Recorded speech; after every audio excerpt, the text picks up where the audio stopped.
As another terror attack strikes, we see the same responses. We need to do more. But wait, what about our freedoms? Then the White House pivots to climate change. What we don't hear is, let's ban bombs. It's a telling absence. When explosives are used, the media easily labels the act terror. But if it's guns, horror is replaced by attacks against self-protection, which leads then to the endless debate that pits safety against freedom. Does more security mean less freedom? Hell no. Look at Somalia, an unsecure country also lacking in freedom. You can do anything you want in Somalia, but so can everyone else. You can be raped, kidnapped, killed. If liberty and security were contrary, Somalia would be the freest place on earth since it has no security. And those states then become threats to others because the bad guys there can ship evil elsewhere. So liberty and security don't spar, they strengthen each other.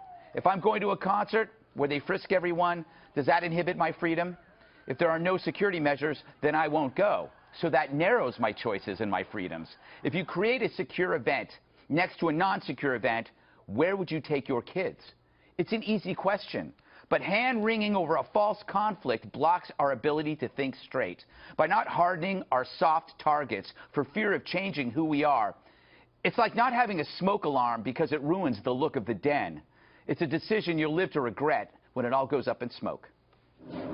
I think it's time for a montage of people who believe what happened in Istanbul, whether it's terror and what we should do about it. It's Obama, it's Gorka, it's John Kerry, it's Michael McCall. Let's roll this. It's an indication of how little these vicious organizations have to offer, that beyond killing innocents, they are continually losing ground. They're going to be defeated in Syria. They're going to be defeated in Iraq. They are going to be on the run wherever they hide. They have been explicit in their publications in English. We are going to take the fight to the jihadis where there are high concentrations of unarmed civilians. That is right here on U.S. soil. It has been more than 1 year since Daesh has actually launched a full-scale military offensive. Yes, you can bomb an airport. You can blow yourself up.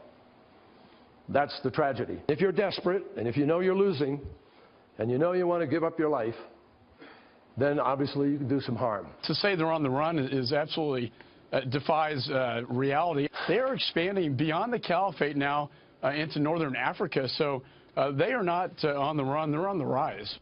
Dana, care to respond on any part of that montage? I think it's true that President Obama is, I call it the Goldilocks effect. Like, see, he's like too cool, like no drama, and then he would say that the right or like that Donald Trump was like too hot. But maybe there is a way to get into the middle on this. I think that President Obama and his team have been using the same language for several years. They always say that ISIS is on the run or JV or under, fleeing from ISIS, but they're not. Maybe that's true in territory, and they talk a lot about tactics, but there's little about strategy. And I think that the next president, whoever it is going to inherit a huge problem, and the question has to be put to both of them, both the candidates. What precisely are you willing to do to change this narrative? Because we get the exact same commentary every time. The other thing I would add is you didn't include CIA Director Brennan, who, when it comes to ISIS, he testified in front of Congress, I think, last week, and he said, we have a very long way to go. Yeah. Well, I didn't make the montage. Well, it wasn't my fault. You shouldn't consult me. I should. Time. Eric, so President Obama expressed sympathy to the Turkish people and then went on to address climate change. That was probably pre-planned, but as always after a terror attack, they can't let go of the climate change argument. The earlier, somewhere around 12:30 today, was the initial address where all three of them came out. Nieto, I think it was just Nieto in Obama, if I'm not mistaken. He did 90 seconds on what happened in Turkey, basically saying we're with the people of Turkey and we'll do whatever it takes to make this stuff stop. I'm not even sure, nothing specific. And then he said, on a happier note, and started talking about things, the U.S. and Mexico and climate change. On a happier note, the first thing you do is say, if 90 seconds in, you go on a happier note. Here's what we have. On one hand, you have President Obama saying, oh, look, we took Fallujah back. We must be winning the war against the JV team ISIS. And Kerry saying they're on the run. Simultaneously, the entire intel community, John Brennan, you talk about, the CIA says they're not on the run. They have thousands of fighters ready to kill Westerners. James Comey says they're here. We have active investigations on the homeland. ISIS is here. And you saw McCall, who chairs the Homeland Security Committee, says they're on the rise. They're not on the run. So intel is telling us one thing. Yeah. The White House is telling us something completely different. If the White House would just admit that intel is right and they've been wrong, we might all be on the same page and make some decisions on strategy that can kill them. But this bifurcation, it's hard. It's terrible for America's watching going, well, are they on the run? Are we beating them? Because it feels like President Obama is telling us they are. But everyone that has in the know information says the opposite. Well, it's just shameful. It's totally gross incompetence. Honestly, you might as well be playing for the other team, because when you have those intelligence reports, you're privy to all of it. You know the truth, yet you go out and you lie repeatedly to the American people. No one should feel more safe under these circumstances, given the cold, stark reality that ISIS is not on the run. When you see them do a high-profile attack like this, and in fact, right in the face of Turkey and Erdogan, who has actually kind of soft-pedaled this whole situation. He hasn't been the best NATO ally. The U.S. has asked him to close the borders off to ISIS. ISIS is still able to trade and sell oil back and forth, which is a huge problem. You need to chokehold them. You need to choke out the money, cut off the supply routes, and stop allowing terror and jihad to proliferate. This is the problem. I mean, he should be in trouble with his own people, and so should President Obama, because this cannot continue. Do you think, Juan, that President Obama's response is to, in a sense, by playing it down, is to reduce the spectacular or the spectacle of terror? So it feels like if he expresses more emotion about it, it helps the terrorists. Isn't that kind of the way he always responds? I think that's the way he thinks. Yeah. I do think that's the way he thinks. Let me just begin by responding saying, I guess you want everyone to have explosives now. Is that guns? No, guns. No, explosives. You said because people say if it's not guns, you can't protect it. Oh, but if it's explosives, no one brings up that argument. But I think you can't buy explosives willy-nilly in the United States. They are illegal. They're illegal. They're illegal. I agree. So it's not the same as guns. But let me just come to Eric. Eric, that's not what I said. Okay. But Eric, let me just say in terms of the intelligence, the intelligence community is saying that in terms of the social media, in terms of the ideology, it's not being stopped. That's what they're saying. They're saying that capacity. Social media ideology? Yes, because that's how it's spreading. They have active investigations in the United States. No, what we're talking, they're active investigations into these social media. Who are often lone wolf type of characters. Comey and McCall are talking about social media? They're talking about the spread of this ideology and how it's so hard to tamp it down. What they're saying to you is, in fact, we are doing a lot. And that's also in response to Greg. We are doing a lot. We have put additional forces on the ground. We have recaptured territory. If it was a matter of a battle, the United States is winning.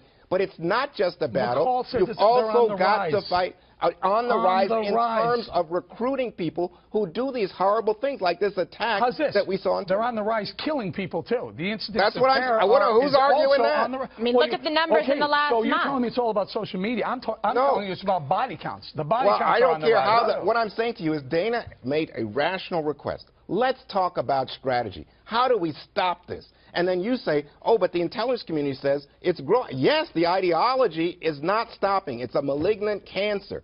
But in terms of what's happening on the battlefield, the United States is winning. But you know, the thing is, the reason why it's going up... Tell that to the people that are dead in Orlando. What's happening now? Why is it happening now? It's Ramadan. I mean, at least during Lent, you give up bad things. But Islamists, Thank you very much. Can we shorten Ramadan, please? I mean, my goodness, it's Islamists. Like a minute. A minute. Yeah, but I mean, Islamists are using that. That's their excuse, Dana, right?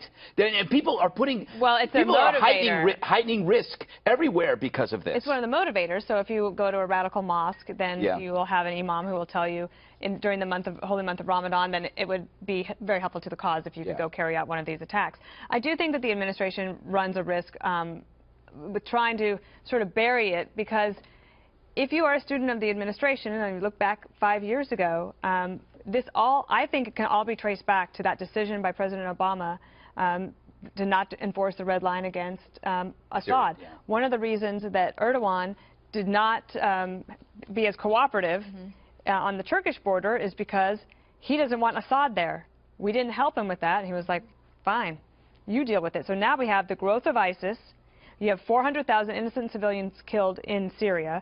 You have the refugee crisis that has destabilized Europe. And you have a situation where the cancer that is ISIS is not being addressed at its source or attacked from multiple angles. I'm not saying that the government isn't doing anything. I know they're doing a lot. I know that we're trying lots of things, but we are not doing enough to keep ahead of it. Can I point one thing out? So President Obama's theory has been, let's not tick off radical Muslims by calling radical Islamists, right? No, that's not right. It's not. We don't care about radical Muslims. We're trying to eradicate radical Muslims. Okay, so what we're saying is but then most Muslims are not radical. He say radical Islam? He can't say it because he fears it'll incite more violence and more terror, right? No. What he's saying is why alienate our allies and the people we need to fight the radical, crazy guys who are perpetrating But if he doesn't differentiate, he's creating the problem because he's not differentiating. He is differentiating. What do you mean by that? He doesn't say radical Islam.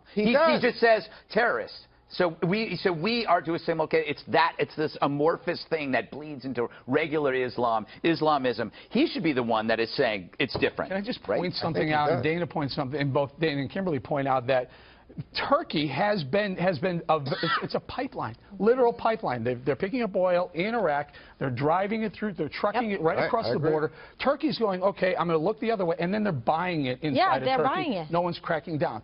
So if anyone's been accommodating to ISIS, it's been Turkey, and look what happens. They get blown up. They get a terrorist attack. So this whole idea of not saying radical Islam because we don't want to incite violence is false and wrong. I don't think they're accommodating. As Dana pointed out earlier, they don't want Assad and the Syrian regime as a force in that region, and they also have trouble with the Kurds, as you well know, the Kurdish separatist movement. Doesn't mean they have to buy the oil. So they remember when the Russians came in support of Assad. Guess what? The Turks took out the plane. Remember they apologized for that the other day. You can still stop the purchases if you don't want to stop the border. Anyone that's caught buying oil from ISIS that's a goes separate point. away. But you can't say that the Turkish people and the government have been friends to ISIS. That's not true.